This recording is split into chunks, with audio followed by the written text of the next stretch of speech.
Okay, so we are at February for our member of the month, and our member of the month is Alexandra Pasquale.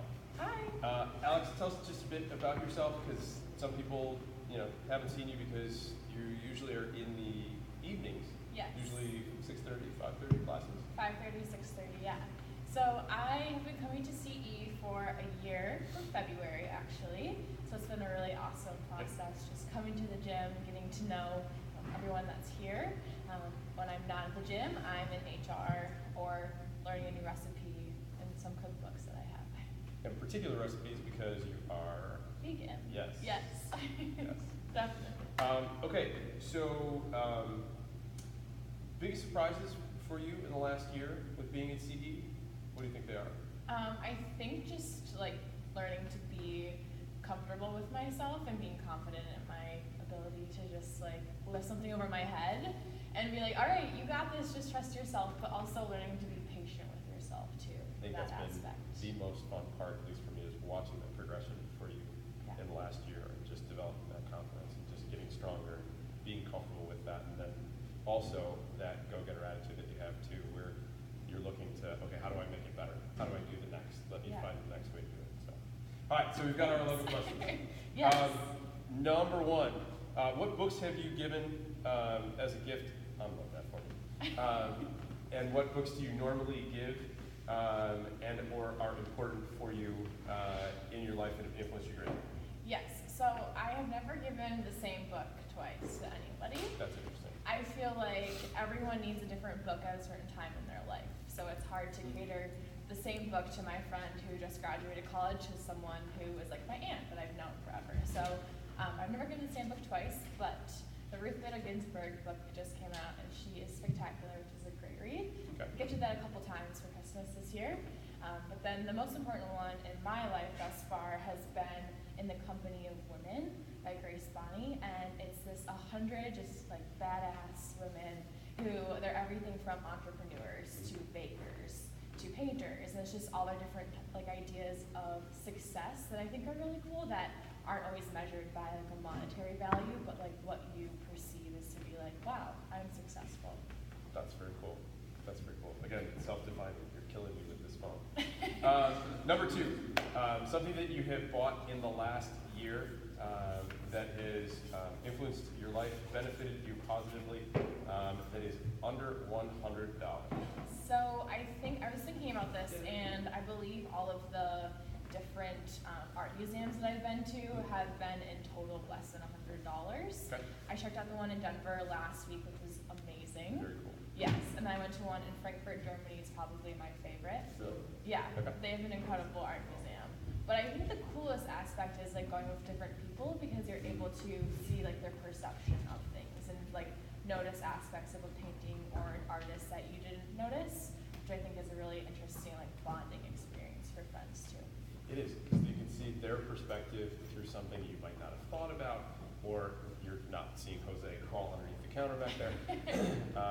Or they can have not just a different visual perspective, but different emotional experience as well, which I think, in a communal aspect, to bring it back inside here, helps you think about it differently, which then broadens your perspective on things. Yeah, absolutely. 22558. It doesn't open to the numbers. Oh, that's so weird. Hey, see? That's what I'm saying. Number three. In case anybody's curious, my phone is what's lifting up the iPad to be able to see everybody. How has a failure or an apparent failure set you up for later success? Do you have a favorite failure of yours? So when I was a junior in college, I was 20, 2 months away from my 21st birthday. And I was at a bar in Wisconsin because it's Wisconsin and they don't give a shit. And remember that, huh? yeah. And so the owner of the bar that I was working at the time came in and saw that I was there and that I was underage with a bunch of my friends that were of age. Nice. So they demoted me down from server to bar back, and I was like, wow, like I thought that my reputation was just forever tainted. I was like in Menominee, Wisconsin. I can never work anywhere else. Like, this sucks. Excellent. But I ended up applying to a brewery that also was in Menominee, and worked my way up to being a manager there, where I interviewed a lot of people and had kind of begun my career in HR. I also gained a ton of really awesome best friends from that job, so something that I was like, oh my gosh, I'm 20, my life is over. I turned it into, wow, I'm like really good at this managerial role at a different company. And also learned from an early on moment about human resources and other substantive items. Yes, exactly. Number 4, if you could have a gigantic billboard anywhere with anything on it, metaphorically speaking, getting a message out to millions or billions of people, what would it say and why? Like I'm thinking like a billboard on the Kennedy that says like adopt, don't shop, to like make sure people go to get pets from local pet shelters, but I know that was not the question, so That could be it. That could be it completely. One of my favorite quotes is, pessimism leads to weakness, optimism leads to power, which I think, It's deep. yeah, right, it's pretty deep. And it's by William James, who's an American philosopher, and he, I think, just overall like really captivates the idea of like, if you are negative, things won't always work out in your favor, but if you are positive, things definitely lead to better success that way. William James would argue that he was the father of American psychology as well. Oh, fun fact. There you go. Number 5, what is one of the best or most worthwhile investments you've ever made? Definitely CrossFit, without a doubt.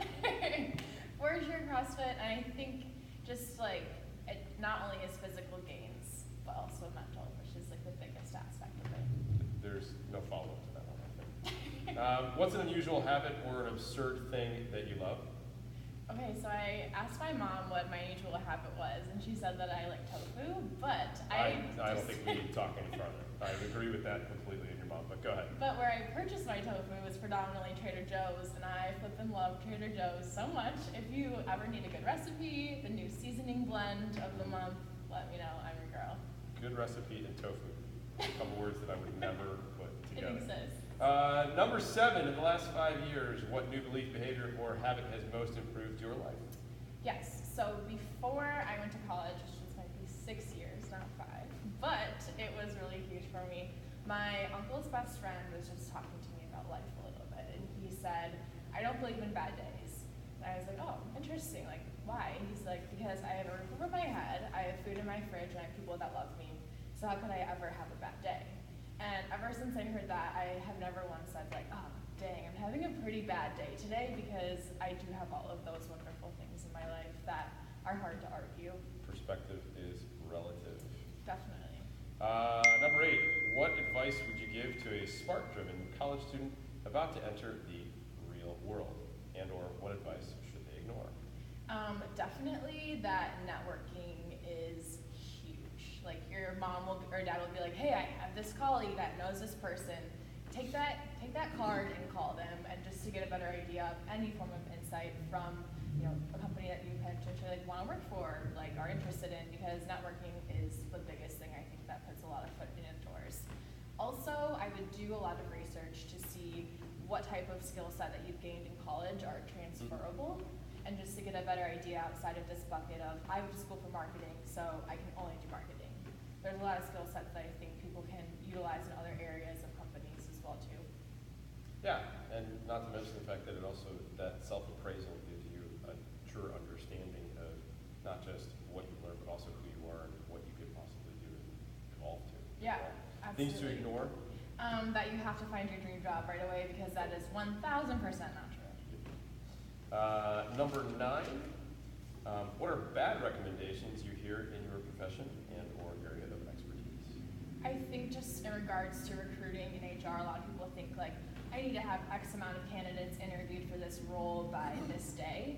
And I think that's so false, because you can have 3 amazing quality candidates that are excellent people for the job, as opposed to 15 people who all kind of fall flat. So I think just taking the time to actually get to know people and understand what they're looking for, and having these like good ideas of strong quality people, as opposed to just being like, well, we interviewed a ton of people, we gotta hire one of them.